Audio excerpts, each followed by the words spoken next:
इतरांसाठी प्रार्थना करा. देव तुमचे ऐकेल आणि त्यांना आशीर्वाद देईल.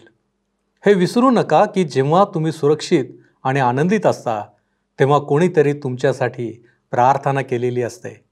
प्रार्थनेचे गुज तुम्हाला ठाऊक आहे काय? उपासना, उपासना, उपासना, उपासना, प्रभुची करो उपासना, प्रभुची करो उपासना, उपासना, उपासना,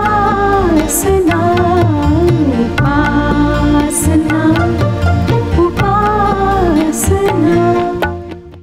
प्रभू येशू ख्रिस्ताच्या मधुर नावात आपणास सलाम. उपासना कार्यक्रमामध्ये आपले हार्दिक स्वागत. प्रियांनो, जीवन जगताना चढ आणि उतार हे येतातच, म्हणजेच सुख आणि दुःख हे असतातच. परंतु जीवनाच्या या चक्रामध्ये आम्ही काय प्राप्त करतो हे महत्त्वाचे आहे. जीवनामध्ये ऐशोराम आणि भरपूर पैसाच सर्व काही नाही, तर देवाने देऊ केलेली शांती महत्त्वपूर्ण आहे. या दिवसात आपण पौलाने रोमकरास लिहिलेल्या पत्राचा अभ्यास करीत आहोत. आम्हाला ठाऊक आहे की पौलाचे जीवन संकटांनी भरलेले होते. असे असतानाही त्याच्या सर्व प्रवासामध्ये, कार्यामध्ये तो सदैव देवाच्या शांतीमध्ये होता. आजच्या अध्ययनात आपण पाहू की त्याने रोम येथील लोकांस कोणती विनंती केली. अशी विनंती करण्याचे कारण काय होते? तर मग चला प्रियांनो, आपण आपल्या अध्ययनाची सुरुवात करूया. श्रोत्यांनो, रोमकरास पत्र ह्याच्या 15व्या अध्यायाच्या शेवटल्या काही वचनांवर आज आम्ही विचार करणार आहोत. आम्ही पाहिलं होतं की कशा प्रकारे पॉल आता त्याच्या पुढच्या प्रवासाची तयारी करीत आहे. 24व्या वचनात आम्ही वाचलं होतं, म्हणून मी स्पेन देशाला जाईन तेव्हा तुम्हाकडे येईन, कारण तिकडे जाताना मी तुम्हाला भेटेन आणि तुमच्या सहवासाने काहीसे मन भरल्यावर तुम्ही माझी तिकडे बोळवण कराल अशी मी आशा धरतो. पौलाने येरुशलेम येथील पवित्र जनातल्या गोरगरिबांसाठी काही आर्थिक सहाय्य मिळवले होते. त्याने काही दान जमा केले होते आणि त्याच्या मनात ते दान स्वतः त्यांना जाऊन देण्याची उत्कंठा होती. 27वं वचन सांगतं, त्यांना बरे वाटले होते खरे आणि ते त्यांचे ऋणी आहेत, कारण जर परराष्ट्रीय त्यांच्या आध्यात्मिक गोष्टींचे अंशभागी झाले आहेत तर ऐहिक गोष्टीत त्यांची सेवा करण्यास ते त्यांचे ऋणी आहेत. पॉल ह्या ठिकाणी स्पष्टपणे सांगत आहे की ते स्व इच्छेने दिलेले दान होते. करिंथकरास दुसरे पत्र 9 अध्याय आणि 7 वचन आम्हाला सांगतं. करिंथकरास दुसरे पत्र 9 अध्याय 7 वचन, प्रत्येकाने आपापल्या मनात ठरविल्याप्रमाणे द्यावे, दुःखी मनाने किंवा देणे भाग पडते म्हणून देऊ नये, कारण संतोषाने देणारा देवाला प्रिय असतो. आणि अशाच प्रकारे पौलाने दान जमविले होते. पॉल हे स्पष्ट करीत आहे की ते स्व इच्छेने दिलेले दान होते.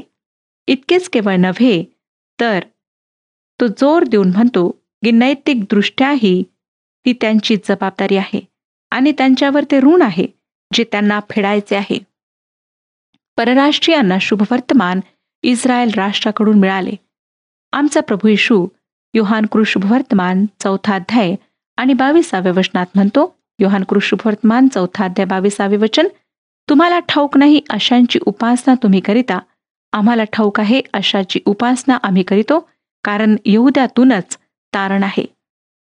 तुम्ही पाहता शुभवर्तमानाची सुरुवात येरुशलेममध्ये झाली होती. मासेदोनिया आणि अखिया त्यांचे ऋणी होते. आता येरुशलेममधील काही संत जनांची आर्थिक परिस्थिती अतिशय बिकट झाली होती. त्याचे मुख्य कारण म्हणजे त्यांचा झालेला छळ. मासेदोनिया आणि अखिया प्रांतातील लोक आध्यात्मिक रूपाने झालेले ऋण पैशाच्या रूपात फेडू शकले नाहीत. श्रोत्यानो, परराष्ट्रीय मंडळी ही येरुशलेम येथील मंडळीला आर्थिक मदत पाठवित होती. 15 अध्याय 28 वचन पहा काय सांगतं, ह्यास्तव हे फळ म्हणून त्यांच्या पदरात टाकून झाले की तुमच्याकडील वाटेने मी स्पेन देशात जाईन. तुम्ही पाहू शकता ही भेट देण्याची इच्छा महान प्रेषित पौलाच्या हृदयात होती. येरुशलेमेत तिला घेऊन जाण्यास तो किती उत्सुक आहे हे लक्षात घ्या. त्या फेरीने त्याला अर्थातच शत्रूंच्या हाती दिले. काही लोक म्हणतात की त्यावेळी पॉल देवाच्या इच्छेच्या विरुद्ध कार्य करीत होता. ह्या लोकांशी मी सहमत नाही. मी तर असेच सांगेन की पॉल हा पूर्णपणे देवाच्या इच्छेप्रमाणे येरुशलेममध्ये गेला. आणि हेच आम्ही प्रेषितांची कृत्ये ह्या पुस्तकात सुद्धा पाहिले. तो म्हणतो ह्यास्तव हे फळ म्हणून त्यांच्या पदरात टाकून झाले. ही आमच्यासाठी विचित्र प्रकारची म्हण आहे आणि त्याचा आमच्यासाठी फक्त इतकाच अर्थ निघतो की त्याला दानाची पावती हवी होती. पौलाची अशी इच्छा होती की येरुशलेम येथील मंडळीने त्याच्या सेवा कार्याचे परिश्रमाचे फळ पाहावे. मला स्वतःला अशा प्रकारचा विश्वास वाटतो की तुम्ही एखाद्या कार्याकरिता काही दान जमा करता तर त्या दानाचा उपयोग कशा प्रकारे होत आहे हे सुद्धा तुम्हाला माहीत असायला हवे. ख्रिस्ती लोकांचे दान एकत्र करणे हे आजच्या काळात अत्यंत धोकादायक झाले आहे. श्रोत्यानो, जर तुम्हाला दान द्यायचे असेल तर तुम्ही प्रथम त्याच्या संबंधाने 2 गोष्टींची चौकशी अवश्य करा. पहिली गोष्ट, ह्या दानाचा उद्देश अर्थात हे दान गोळा करण्याचा उद्देश काय आहे, ते दान कशाकरिता गोळा करण्यात येत आहे. दुसरी गोष्ट, त्याचा उपयोग देवाच्या वचनाकरिता किंवा शुभवर्तमान गाजवण्याकरिता होणार आहे किंवा नाही. तसेच अंतःकरण आणि लोकांचे जीवन वाचवणे ह्याकरिता होणार आहे किंवा नाही. लोकांना ख्रिस्ताकडे वळवण्यास होणार आहे किंवा नाही. या 2 गोष्टी फार महत्त्वाच्या आहेत ज्या आम्ही जेव्हा आम्ही दान देतो तेव्हा माहीत करून घ्यायला हव्यात. 29 वचन, आणि जेव्हा मी तुम्हाकडे येईन तेव्हा ख्रिस्ताच्या आशीर्वादाने भरलेला असा येईन हे मला ठाऊक आहे.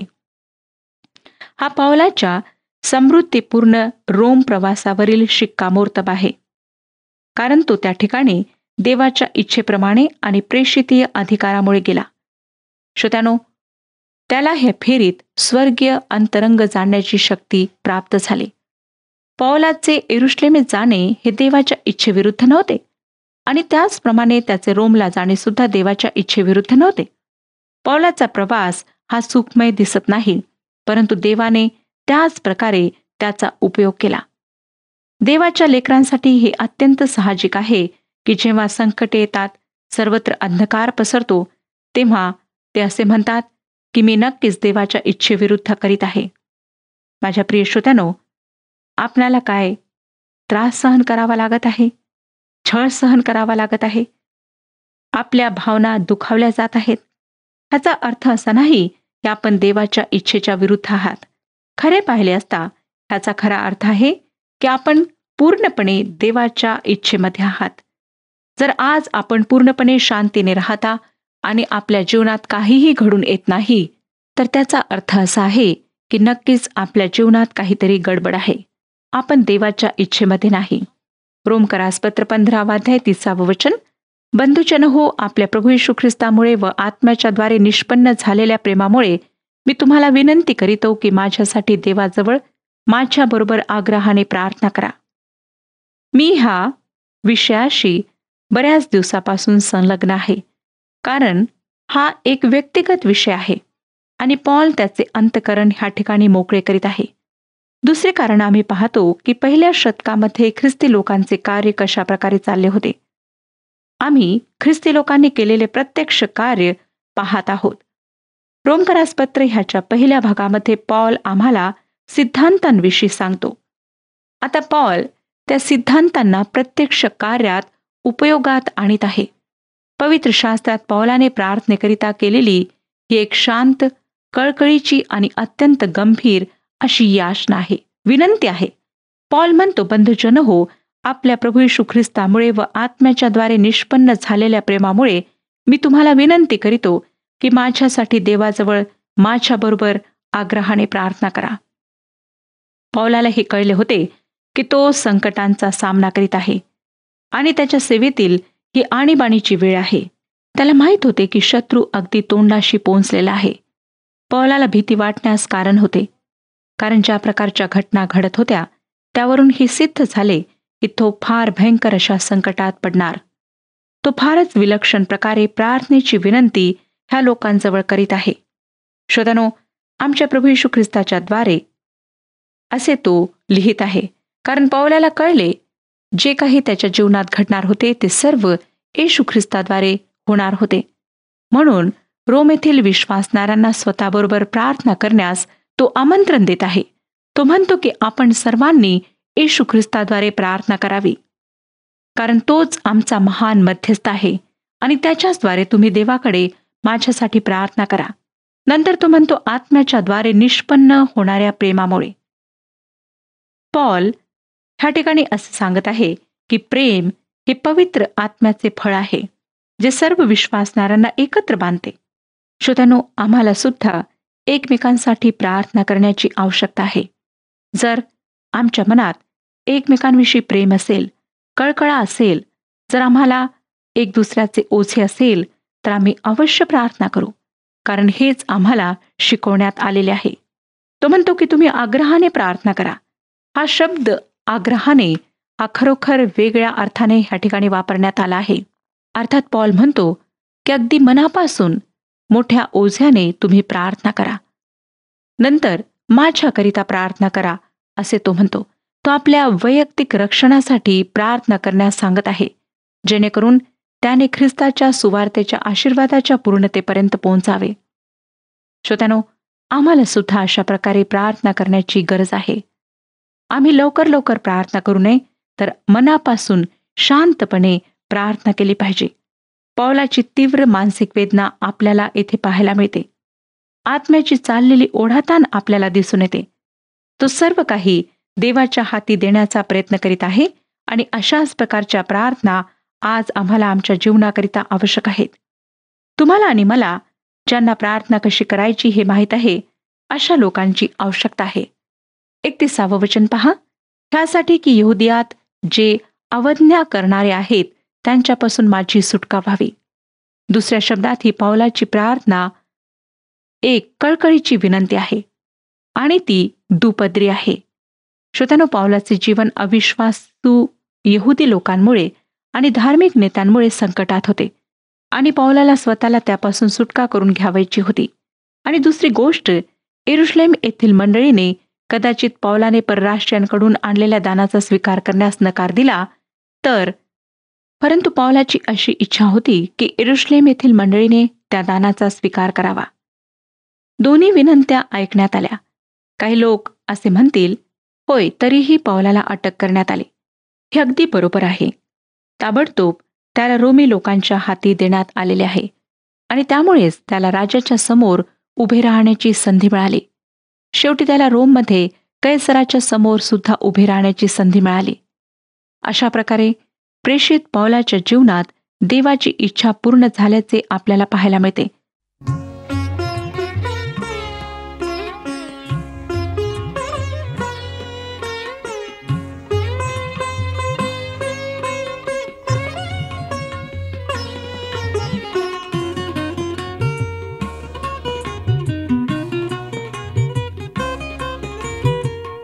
तुझी स्तुती गाण्याकरिता आले ख्रिस्ता,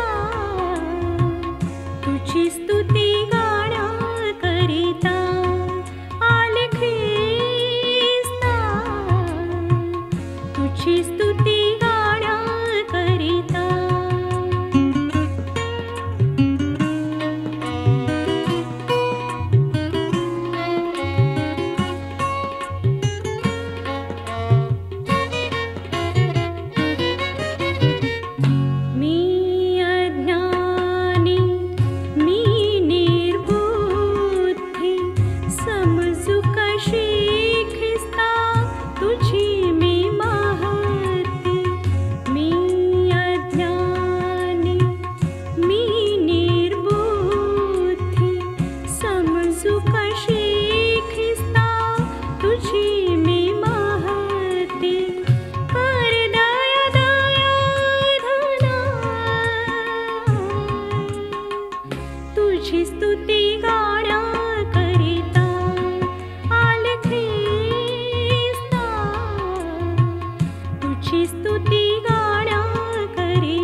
तुझी स्तुती गाण्याकरिता आले ख्रिस्ता, तुझी स्तुती गाण्याकरिता, तुझी स्तुती गाण्याकरिता, तुझी स्तुती गाण्या.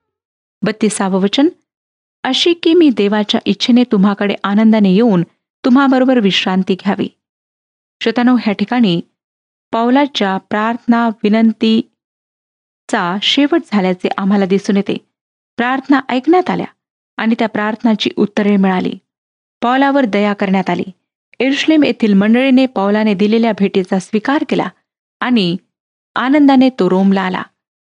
ह्याच्याशिवाय पौलाला 2 वर्षेपर्यंत कैसरियाच्या तुरुंगात राहावे लागले. त्याच्या मार्गात नौकेचा भंग झाला आणि जेव्हा तो रोममध्ये आला त्यावेळेस तो साखळ्यांनी बांधलेला असा होता. तरीही पौल पवित्र आत्म्याच्या सहवासात आनंदित होता. आपल्या जीवनात सुद्धा अशा प्रकारच्या आनंदाची आवश्यकता आहे.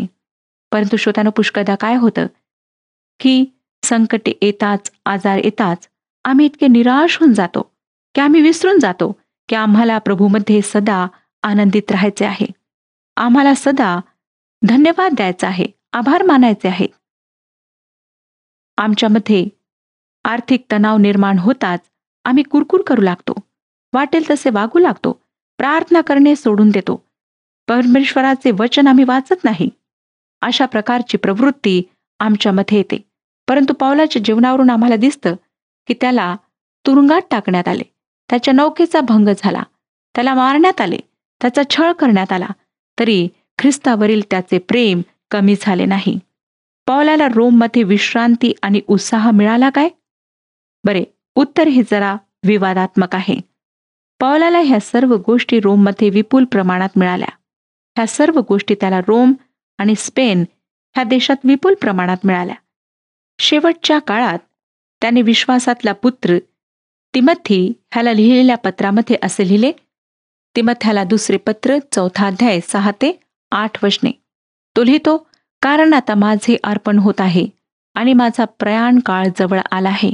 जे सुयुद्ध ते मी केले आहे, धाव संपविली आहे, विश्वास राखीला आहे. आता जे राहिले ते हेच की माझ्यासाठी नीतिमत्वाचा मुकुट ठेविला आहे. प्रभू जो नीतिमान न्यायाधीश आहे तो त्या दिवशी मला तो मुकुट देईल, आणि तो केवळ मलाच नव्हे तर त्याचे प्रगट होणे ज्यांना प्रिय झाले त्या सर्वांनाही देईल. श्रोत्यानो, हा अध्याय पौलाला मिळालेल्या आशीर्वादाद्वारे संपुष्टात येतो. 33 वचन. आता शांतीचा देव तुम्हा सर्वांबरोबर असो. आमेन. श्रोत्यानो, पौलाच्या जीवनातील अनुभव आपल्याला दाखवून देण्यात आलेले आहेत. देवाची शांती दाखवते की पौलाने तुरुंगात शांती अनुभवली. साखळ्यांनी जकडलेल्या स्थितीत, वादळात, नौकाभंगात, छळात, उपासमारीत तो त्या शांतीमध्ये पूर्ण राहिला. श्रोत्यानो, काय ही शांती आपणाला प्राप्त झालेली आहे? लक्षात घ्या की पौल जेव्हा शाऊल होता तेव्हा त्याने विश्वासणाऱ्यांचा अत्यंत छळ केला होता. तेव्हा त्याची ख्रिस्ताची भेट झालेली नव्हती. परंतु जेव्हा त्याची ख्रिस्ताशी भेट झाली, त्याच्या जीवनामध्ये परिवर्तन आले, त्याने ही शांती प्राप्त केली. त्याला ह्या शांतीचा अनुभव आला आणि म्हणून तो लिहू शकला की शांतीचा देव तुम्हा सर्वांबरोबर असो. श्रोत्यानो, जर आपणाला ही शांती हवी आहे तर आज आपण सुद्धा आपले जीवन ख्रिस्ताच्या हातात समर्पित करा. माझी अशी प्रार्थना आहे की तुमच्या आणि माझ्या जीवनात सुद्धा अशा प्रकारची शांती कायम असावी. आज आम्हाला जगामध्ये सगळीकडे हाहाकार माजलेला दिसतो. भयंकर अशा घटना आम्ही ऐकत आहोत, वाचत आहोत. आमच्या सभोवतालचे जग हे भयंकर अशा पापांनी भरलेले जग आहे. असं वाटतं की कुठेच सुरक्षितता नाही. परंतु अशा वेळेला जेव्हा सगळीकडे संघर्ष आहे, हाहाकार आहे, भय आहे, प्रभू परमेश्वर म्हणतो की मी तुमचा मेंढपाळ आहे, तुम्हाला काहीच उणे पडणार नाही. मी तुमचा दृढ गड आहे, किल्ला आहे. काय अशा परमेश्वरावर आपण विश्वास ठेवलेला आहे? किंवा आपला विश्वास अशा ईश्वरावर आहे ज्याच्यामध्ये जीवन नाही, ज्याच्यामध्ये काहीही करण्याची शक्ती नाही? लक्षात ठेवा श्रोत्यानो, प्रभू येशू ख्रिस्ताद्वारे आमची जिवंत परमेश्वराशी भेट होते, ओळख होते, त्याच्याशी आमचा संबंध स्थापित होतो.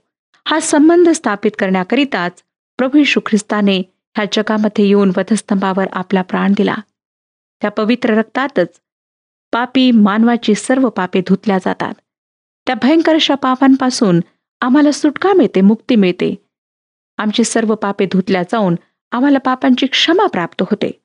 जर अजूनही ही क्षमा, ही शांती आपण प्राप्त केलेली नाही, तर आजच गुडघ्यांवर या, पश्चाताप करा, आपल्या सर्व पापांची कबुली द्या. लक्षात ठेवा श्रोत्यानो, की जर आपण पापाचं ओझं स्वतःच व्हाल, तर एक दिवस हाच प्रभू येशू ख्रिस्त तारणारा नाही, परंतु न्यायाधीश म्हणून आपला न्याय करील आणि आपणाला मग कोणीही सोडवणारा असणार नाही. आपणाला त्या पापांची सजा अवश्य मिळेल. मानवाकरिता 2च जागा निश्चित आहेत, एक स्वर्ग आणि दुसरी नरक. जर आपण ख्रिस्ताचा तारणारा म्हणून स्वीकार कराल, तर स्वर्ग आपणाकरिता उघडा आहे, स्वर्गाचं द्वार आपणाकरिता उघडलेलं आहे. परंतु जर ख्रिस्ताचा नकार कराल, तर नरक आपणाकरिता तयार आहे. नरकाचं भयंकर असं वर्णन पवित्र शास्त्र बायबलमध्ये करण्यात आलेलं आहे. स्वर्गाचं वर्णन सुद्धा पवित्र शास्त्र बायबलमध्ये आहे. स्वर्गामध्ये जाण्याकरिता एकच मार्ग आहे, तो म्हणजे प्रभू येशू ख्रिस्त, ज्याने म्हटले, मार्ग, सत्य आणि जीवन मीच आहे, माझ्या वाचून कोणीच पित्याजवळ जाऊ शकत नाही. काय श्रोत्यानो, ह्या प्रभू येशू ख्रिस्तावर आपला विश्वास आहे किंवा आपण आजपर्यंत त्याला नकारलेला आहे? आपणाला शुभवर्तमान ऐकायला मिळाले आहे. आपण रोज हा कार्यक्रम ऐकता, प्रभू येशू ख्रिस्ताविषयी ऐकता, परंतु असं समजून की हे माझ्यासाठी नाही, हे ख्रिस्ती लोकांसाठी आहे, आपण ह्याला टाळता.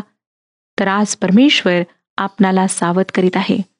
हे वचन विशिष्ट धर्माच्या लोकांकरिता नाही, परंतु प्रत्येक मानवाकरिता आहे. मग आपण कोणीही असा, वृद्ध असा, तरुण असा, लहान असा, श्रीमंत असा, गरीब असा, शिकलेले असा, अशिक्षित असा, कोणीही असा, प्रत्येकाकरिता परमेश्वराचं हे वचन आहे. परमेश्वर आपली वाट पाहत आहे. लक्षात घ्या श्रोत्यानो, की ही कृपेची वेळ आहे, जी एक दिवस समाप्त होणार आहे.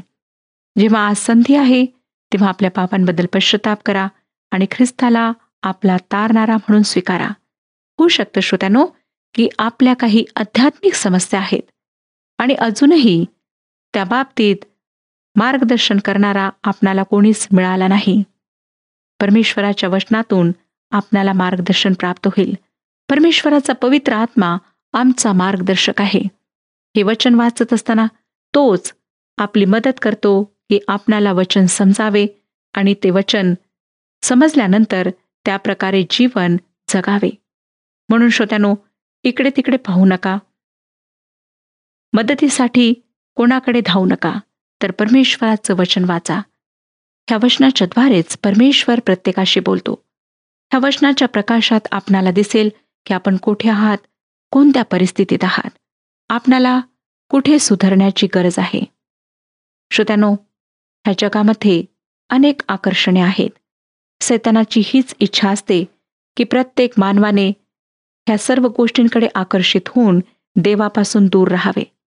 परंतु परमेश्वराचं आमच्यावर इतकं प्रेम आहे की तो सतत आमच्याशी बोलत राहतो, आम्हाला संधी देत राहतो, जेणेकरून आम्ही नाश होऊ नये, परंतु सार्वकालिक जीवन आम्ही प्राप्त करून घ्यावं. तर श्रोत्यानो, आज जेव्हा परमेश्वर संधी देत आहे, तेव्हा वेळ गमावू नका. किती भयंकर पापे असली तरी ती कबूल करा आणि प्रभूला म्हणा की प्रभू, तू माझ्या हृदयात प्रवेश कर, तू माझ्या जीवनाचं नियंत्रण स्वतःच्या ताब्यात घे, जेणेकरून मी तुझ्या मार्गावर चालावे आणि माझ्या जीवनाच्या द्वारे तुझंच गौरव व्हावे. श्रोत्यानो, लहानशी प्रार्थना करून स्वतःचं समर्पण ख्रिस्ताच्या हातात करा. परमेश्वर आपणातील प्रत्येकाला आशीर्वाद देव आणि आपले ह्या गोष्टींमध्ये मार्गदर्शन करो. हा कार्यक्रम आपणास आवडला काय? आता आम्हाला एक मिस कॉल करा आणि आपण पुढील विजेता होऊ शकता.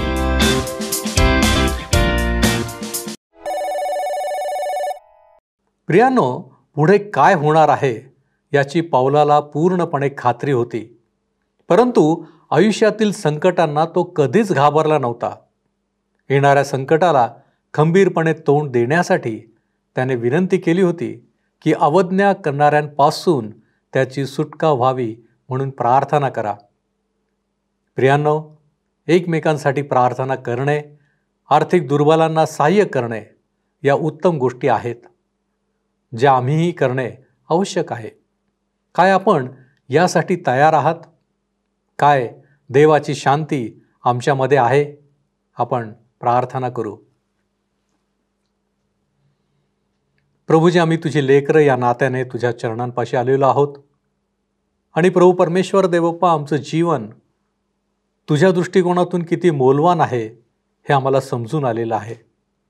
आणि म्हणूनच प्रभूजी, आम्ही तुझी लेकरं या नात्यानं ज्या वेळेस आम्ही तुझ्या चरणापाशी येतो त्या वेळेस प्रभूजी आम्हाला तू शुद्ध हृदय असं दे, जेणेकरून प्रभूजी आम्ही तुझ्यामध्ये दृढ विश्वासाने राहू शकू आणि विशेष करून आम्ही इतरांसाठी प्रार्थना करू शकू. इतरांना जे आर्थिक दुर्बलतेमध्ये अडकून पडलेले आहेत त्यांना आम्ही सहाय्य करू शकू.